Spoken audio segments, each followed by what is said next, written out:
We we grew up on a farm way back in Holland in the early 40s already, so and that has always been my life. And I haven't thought of anything else. I used to like to work with the horses as much as I could.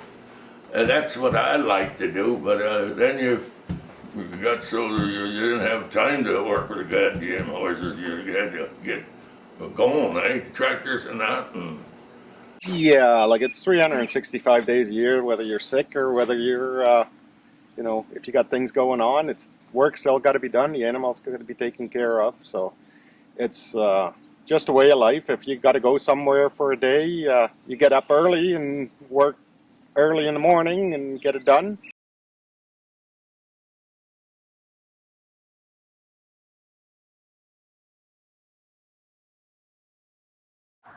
Once in your lifetime, you need a doctor, a lawyer, and a police officer. But every day, 3 times a day, you need a farmer. I'm Nicole Van Rebes, and I'm a third-generation farmer from Thamesville, Ontario. There are just under 75,000 farmers here in Ontario. That's only half of 1% of the province population. So what is it that really makes these farmers want to farm? American novelist and farmer himself, Wendell Berry, said it best. Why do farmers farm, given their economic adversities on top of the many frustrations and difficulties normal to farming? And always the answer is love. They must do it for love. Farmers farm for the love of farming. They love to watch and nurture the growth of plants. They love to live in the presence of animals. They love to work outdoors. They love the weather, maybe even when it's making them miserable. They love to live where they work and work where they live.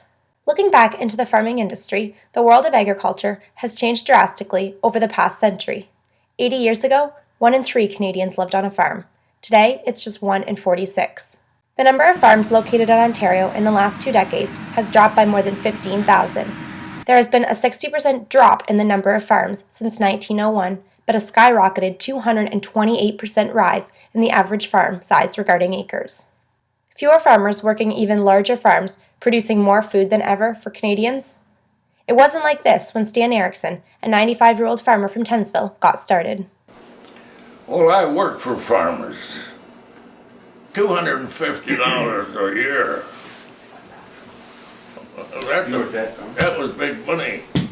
Farmers' earnings have risen significantly since then, of course, but so has the price of land.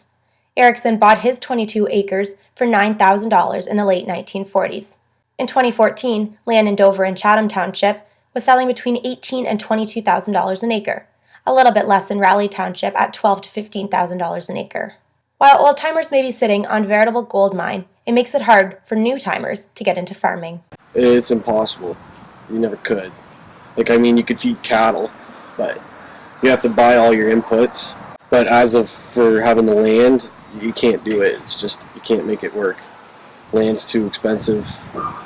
On the land side of things, I see a lot of big companies buying land, and it's making it harder for a person like me that's 27 years old to be able to afford farms or buy farms, because you have these big global companies coming in and buying land. So I'm just I'm set up pretty good the way we are, but to try and gain any more acres, it's going to be really hard for the next generation that I know of. First of all, I think the cost of entry is very high in terms of getting into farming, and if you don't have family that are currently in farming, it's very difficult for a young person to get into farming. I think the other thing that's happening over time is farm size continues to get bigger, and so as older farmers retire, neighboring farmers purchase those farms, and that makes it even more difficult for young farmers to get in the business. Looking back 10, 20, even 30 years ago, so much has changed within the agriculture industry. And looking forward to the future, the pace of change is going to be even quicker. With farmers expanding with new technology, the style of work is innovative and only growing. A few farmers explain the common trend. Electronics.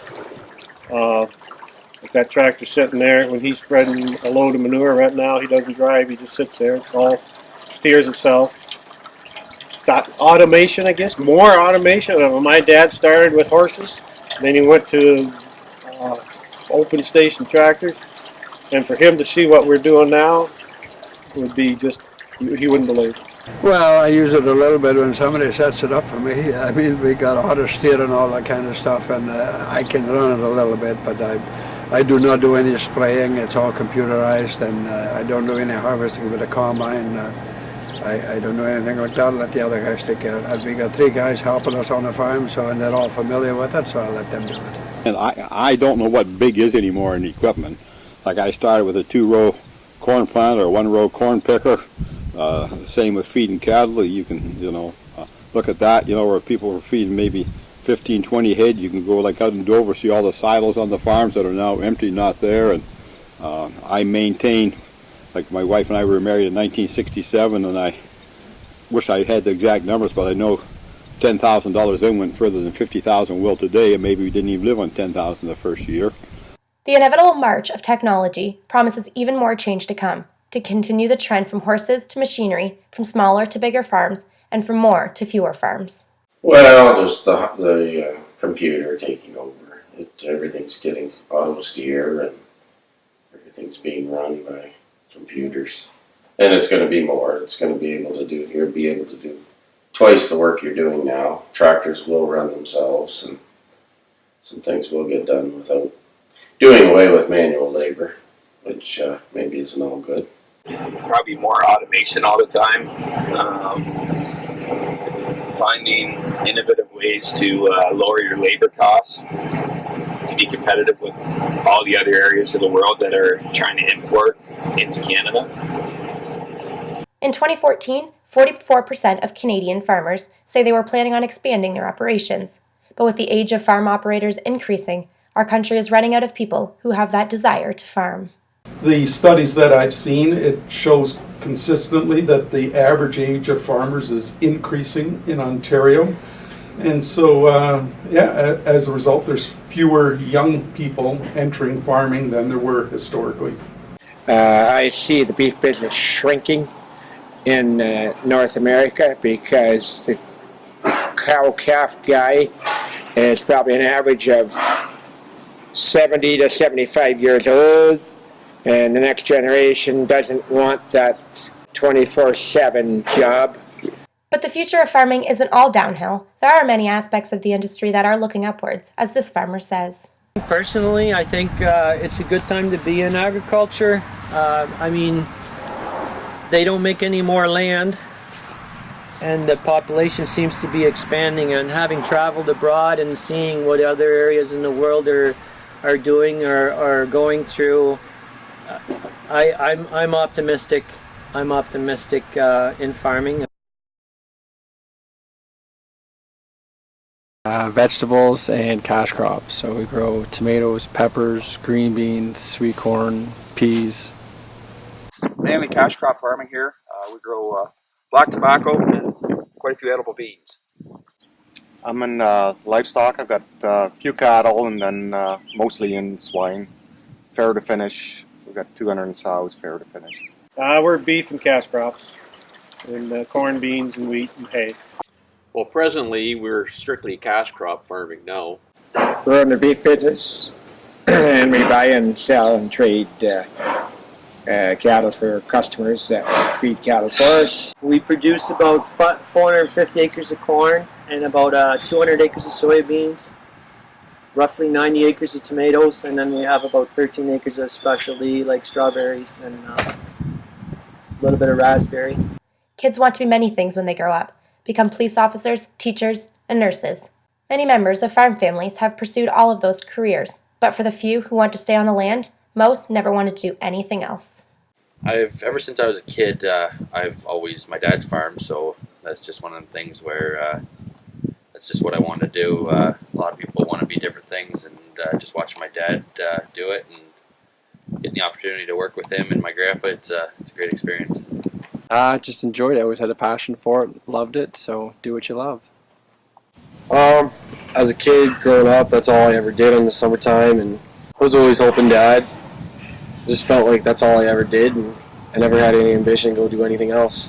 My dad always did it since he was small. It's been doing it all his life, so I kind of got right from the start. I was always playing with tractors, and it just really interests me. It's just, this is a family farm, so it's good to keep it going, keep it in the family. While the family farm remains, albeit in a different form, one thing that has changed is women's roles in farming. Today, women are more often partners in farming than they were in previous generations. In Canada, 27% of all farm operators are female. I have been here 29 years. I started in 1986. I can hardly wait to come every year. I look forward to it. We have such a good time. As it is, we are all kind of a family. And when it comes noontime, we all sit in a half circle, everybody, and enjoy our lunch. Well, let me see. Hoe, drive tractor, work on the tomato harvester. I enjoyed every minute of it. It was hard work some days, and I was a city gal, so I had lots to learn. I'll be on the planter in the spring. I'll be helping them with fertilizer for the crops. I'll be working ground. I'll be harvesting in the fall. Ever since I've been little, I literally grew up in the pig barn. Just helping out, feed, make feed. I help move pigs, ship pigs. So in the summertime, when it's tomato season, I help my dad plant tomatoes. So we work with other people as well. There's 6 of us on a planter. And then once they're done developing, then we harvest them, and there's 8 of us on a harvester. So yeah, and then after that comes cultivating and plowing. And we had animals, so I remember my big job was gathering eggs. And we had cattle, so we always had 4-H calves, so helped a bit with those, and we're around the animals. Hoeing beans. Hoeing beans used to be a really big thing, not so much anymore, but we used to always do that every summer. Yet, in occupations that can't be mechanized, where there's still a high degree of physical labor, such as in vegetable planting and harvesting, many farmers today are dependent on Mexicans and Jamaicans arriving through farms, Foreign Agriculture Resource Management, a non-profit organization which brings foreign workers to Canada. They now do work that Canadians used to do, or Canadians who won't do it today. The challenges that we have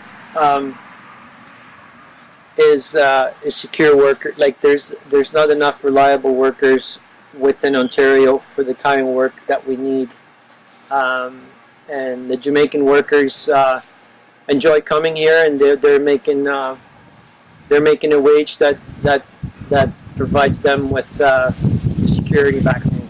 Well, they're great. What it is, it's intensive labor crops that I grow, and I have to have them there, sun, rain, or shine, because stuff rots. It's got to be done. It's a timely thing, and I house them on the farm, and they're there, and they're great workers. Growing up watching their father and grandfather farm, they all knew how hard it really is. The demanding schedule of planting and harvesting, getting up early and feeding the animals each and every day, it takes a lot of passion if they really want to succeed. It's different than going to work from 9 to 5. Somebody's telling you what to do, and you've got to decide what needs to be done, how you got to get it done. And if it's not done, you stay working until you get it done. You don't just go away, and you can't just count on the next guy to come in and finish it for you. You're very devoted. It's they have to eat every single day, and you have a lot of mouths you have to take care of. So it's a lot of responsibility. It's not always a bad thing, but I guess it doesn't leave a whole lot of spare time or time for holidays and whatnot. But it's whatever has to be done. Nobody does it for you, so your day's as long as your job chores are to do. And I start every morning around 6:30 and quit when his work's done.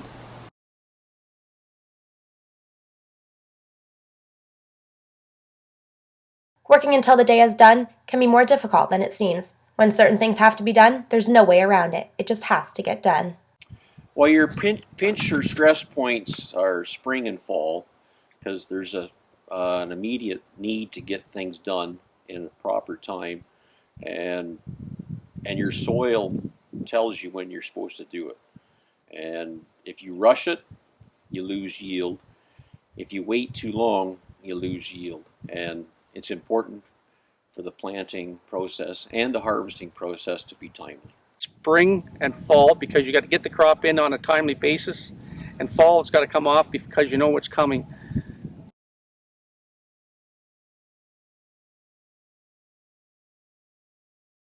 Then there's the regulatory burden. In 2009, 2 professors at Western University wrote a paper on regulatory issues in Ontario agriculture, criticizing some regulations as impractical, new regulations constantly created, and how CFIA regulations complicating importing and exporting, which has a negative impact on Canadian producers. Right now, our regulations, our country is regulated to death. You cannot do anything without having a permit of some kind. Right now we have CFIA coming around watching us load cattle. For what? It's a job creation for them, but they're not doing that. They're expected at the other end. When they come off the truck and when they're slaughtered, they're all inspected. Why are they here watching us load the cattle? Makes no sense to me. Process of satisfying the Canadian government through Service Canada, saying that I will give them a job, and then it's another job with the Jamaican liaison trying to get them here because they want to ensure that I will give them 40 hours a week. Not only has the value of land escalated a great deal, it seems everything else in the industry has also advanced. It's very difficult.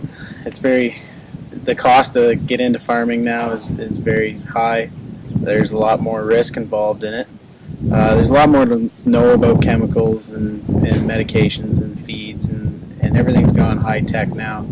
Like everything's running through a computer and a tractor. It's all GPS run.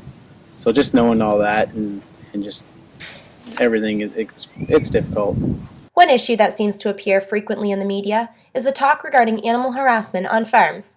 One farmer explains how he sees his side of the story. I think a growing problem is people think that people who feed livestock are cruel to animals, and I think that's complete opposite. Like, there's obviously a couple bad apples out there, but for the most part, like our whole lives are dedicated to keeping the animals healthy and happy, and if they're not happy and healthy, then they aren't going to make money anyways.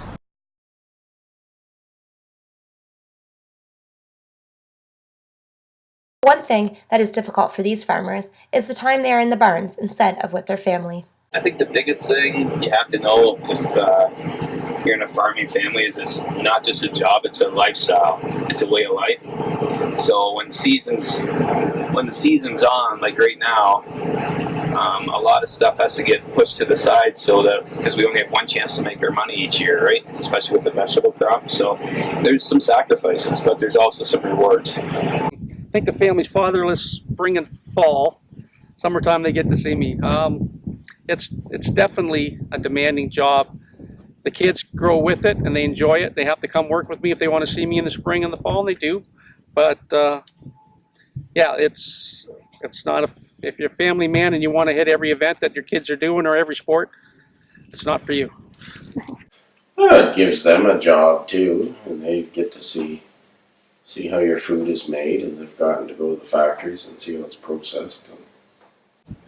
The biggest thing I think was at Christmas time when everybody's around the Christmas tree, and I had my kids growing up for them, and I always had to leave them to go do my chores, everyday chore, feeding cattle, so I missed all that, which a lot of people maybe don't understand until you're in that system, but it's something you have to do when you're in this kind of business. There's a few bullets that you have to bite, and that was one that always sticks in my mind. So what is it really like to work on a farm? Well, in one word, this is the way it is. Wonderful. It's just special. It's great. Hard work. Busy. Freedom. Peaceful. If you like it, it's great. Nice livelihood. Wonderful. Gratifying work. Happiness.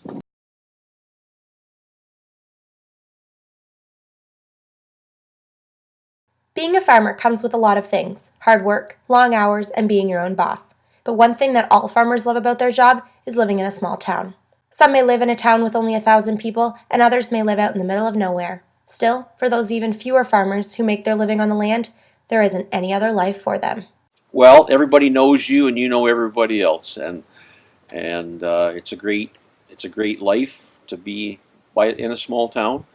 You make relationships with people and businesses, and it makes things, I think, a lot simpler. You know everybody.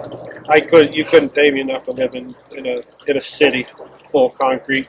but yet here we are on concrete. But no, it's just you know your neighbors, and you'll help your neighbors out do anything. If they got in a bind.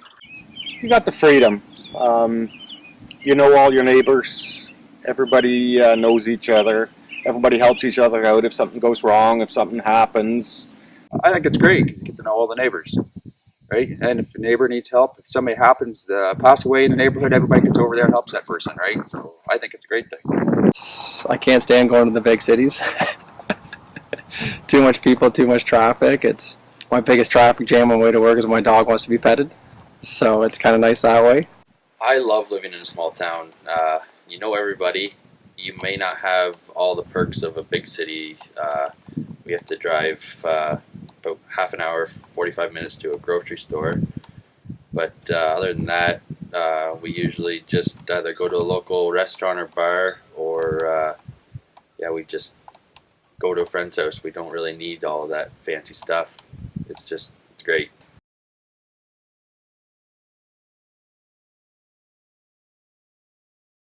With small towns getting even smaller and more of the younger generation seeing a bigger and better life in the city, these one-stop-like communities have an even harder time to make a go. Well, small towns, they're starting to show their negative populations because all the younger generations are leaving, but we still have our fairs, our things and everything, which is great. It's a family living, but it's depleting. People who grew up in the country say life in the big cities is polar opposite from home. Yeah, you can't get from one side of town to the other side of town in like 2 minutes. There's more than one stoplight, which gets kind of annoying sometimes. You have to deal with buses, and that's a lot different than you can't just drive everywhere or walk. The size of my university is the same size as the town I'm in. It was hard not being able to trust everybody that you see. Like, you actually have to lock your door. You can't leave it unlocked all the time. Same with like vehicles. It's weird, like seeing strangers on the road that you've literally never seen before, and you probably never will see again. Like a lot of people I talk to now that I'm in university, there's over 2,000 people, and they think that's crazy because there's only that many people that were at my high school in their graduating class. But it's nice to go to a small high school in a small town because you know everyone by name, where a lot of people, they didn't even know half the people that they graduated with. You take it for granted a little bit because like you walk into somewhere and you're actually like scared. Like there's so many people and you're like, holy crap, like this is different. And like home, it's like you know everybody, everybody's a familiar face. Like it's nice.